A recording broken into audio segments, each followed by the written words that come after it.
warahmatullahi wabarakatuh. Perkenalkan, kami dari kelompok 5 ingin membuat video materi hikayat. Sebelumnya, perkenalkan nama saya Ulam Syarina Afrianti dan rekan saya Fauzia dan rekan lagi Aisyah Nurasana. Definisi hikayat adalah karya sastra lama Melayu berbentuk prosa yang berisi cerita maupun drama silsilah bersifat terpahan, keagamaan atau historis. Kitab hikayat biasanya mengisahkan perlawanan, kesaksian atau keistimewaan tokoh-tokoh yang dibaca untuk hiburan, membagi semangat atau sekedar meramaikan pesta. Kata hikayat sendiri berasal dari bahasa Arab yang berarti memberitahu atau menceritakan. utama hikayat. 1. Berbentuk prosa, merupakan kalaman naratif yang terkait dengan doma. 2. Berisi kisah kepahlawanan, sering menceritakan kehebatan dan kesaktian para tokohnya.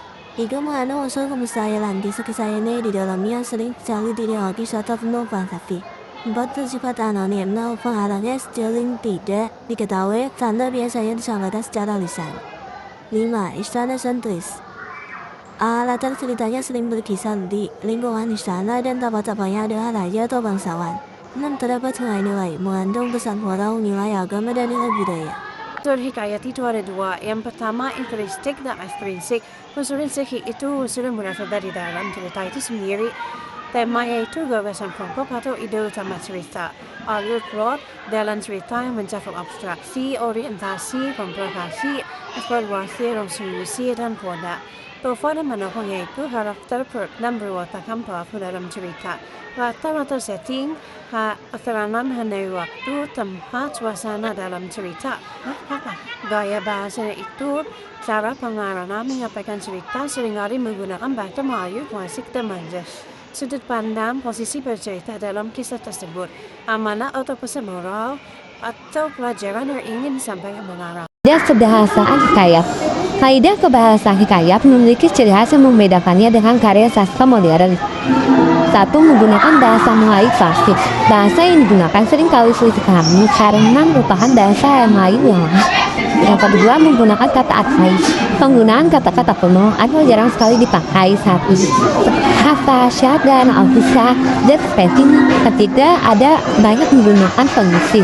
Terutama konjungsi yang diletakkan di bawah awal kalimat untuk menghubungkan peristiwa secara kronologis. Keempat, bersifat statis dan fix. Gaya bahasa dan alur cerita seringkali menggunakan pola yang sama, seperti istana tensi. Yang kelima, menggunakan majas dan ungkapan. Banyak ditemukan menggunakan majas seperti hiperbola, serta ungkapan atau pepatah untuk menonjol. Langkah-langkah penulisan atau mengubah hikayat. Langkah-langkah untuk menulis cerita berformat hikayat atau mengadaptasinya menjadi bentuk lain. Misalnya cerita yang meliputi 1. Menentukan tema atau ide cerita. Pilih ide cerita yang kaya akan kemistaharian atau kesaktian atau nilai moral, seperti tema sejarah, keagamaan atau kepahlawanan. Yang kedua, membuat ringkasan atau menulis buat gambaran dari teknik inti cerita secara singkat. Ketiga, mengembangkan kerangka output using alur cerita atraksi, orientasi, komplikasi, dan kode. Tentukan yang ada konflik sama yang menarik. 4. Mengidentifikasi tokoh, tentukan karakter utama dan pendukung sekolah. 5. Menjelaskan drama. Mulai menulis cerita tentang bangsa yang berbuat, 8. Faedah belajar saya mengerti menggunakan kata hanya kondisi yang khas. 6. Revisi dan penyuntingan. Periksa kembali draft cerita untuk memastikan alur logis, penggunaan bahasa sudah tepat, dan pesan bau disampaikan dengan baik.